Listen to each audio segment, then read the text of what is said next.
Welcome to The Explainer. Today we're talking about the new AI gold rush and what it really takes to build a killer startup. And here's a little hint for you, it's probably not what you're thinking. So, we're going to be unpacking some amazing advice from an AI startup advisor named Julie. Now, she's been in the trenches for years, helping founders build their core teams from scratch. And according to her, in this crazy new landscape, the biggest challenge, it isn't having a brilliant idea. Nope. It's finding the brilliant people who can actually bring it to life, and fast. Okay, let's get into it. All right, first up, let's just set the scene a little. This explosion in AI has kicked off a massive, massive wave of innovation.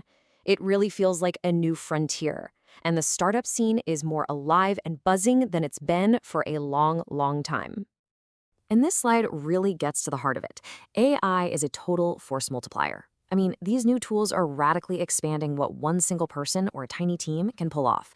And while this is all incredibly exciting, it's also completely rewritten the rules for building a successful company from the ground up. So, with all these amazing, powerful tools just sitting there at our fingertips, what's the biggest roadblock for all these new companies? What's the one thing that's really keeping founders up at night? Well, most people would probably guess it's about coming up with a unique idea, or maybe scrambling to find funding. But Julie says, nope, that's not it. Founders are finding out really quick that money and ideas, they're secondary. The number one most painful challenge is finding the right people to build with.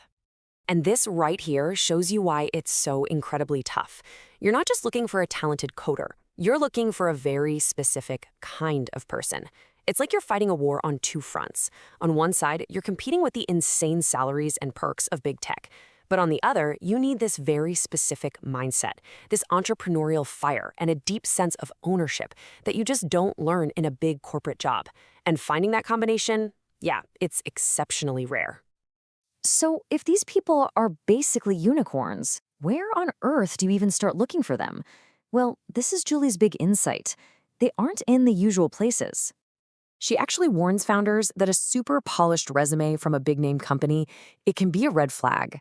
Someone who did great in a really structured, predictable corporate world often just doesn't have the right mindset to deal with the beautiful chaos of a startup. And here's the crucial takeaway. The best candidates? They're not scrolling through LinkedIn or Indeed. They're what Julie calls underwater. You can't see them on the surface. You literally have to go on a hunt to find them in their natural habitats. This means you have to become something of a talent anthropologist. You've got to be lurking in those niche forums, watching what creators are doing on social media, checking out overseas communities to find people who are just building stuff because they're passionate about it. You're looking for what Julie calls wild power, that raw, innate drive to create. And that is so much more valuable than a perfectly manicured resume. Okay, so we've spent a lot of time talking about what founders are desperately searching for. Let's flip this whole thing around. What does this mean for your career? How do you actually become one of these people that everyone is looking for? Well, according to Julie, in this brand new world, there are two fundamental skills that now stand head and shoulders above everything else. And these are the things that every single fast-growing team is dying to find. The first one, and this might be the most important, is a relentless ability to learn. And we're not just talking about taking an online course here and there. We're talking about a deep, genuine curiosity about the world that just pushes you to constantly adapt and stay way ahead of this crazy pace of change. And the second skill is the ability to truly master AI. And listen, this is a really key difference. It's not about using AI, like asking a chatbot a simple question. It's about commanding AI. It's about orchestrating multiple tools and agents to get a massive amount of work done. When you have this skill, you become what Julie calls a super individual. Just think about that for a second. A single person who can manage the workload that used to take a whole small company. Someone who can lead an entire army of AI agents to build a product or run a huge marketing campaign. That is the new gold standard for top talent. And the impact is just exponential. AI has this 10x effect. It takes people who are already good learners and doers and just massively blows up their output. And what this is doing is creating a huge performance gap in the workplace between the people who adapt and, well, the people who get left behind. That 10x effect basically means the old career playbook is obsolete. It's out the window. The rules have totally changed, both for founders who are hunting for talent and for anybody who's trying to build a career that's actually gonna last. So, what's your action plan? First, it all starts with your mindset.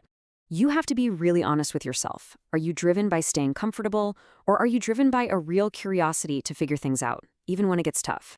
Second, focus on mastery. Don't just be a passive user of AI. Go deep. Learn to orchestrate different tools, build your own agents, command AI to do things you couldn't do before. And finally, you have to get visible. Don't hide your work. Start building in public. Share what you're learning, share what you're making in those same niche communities.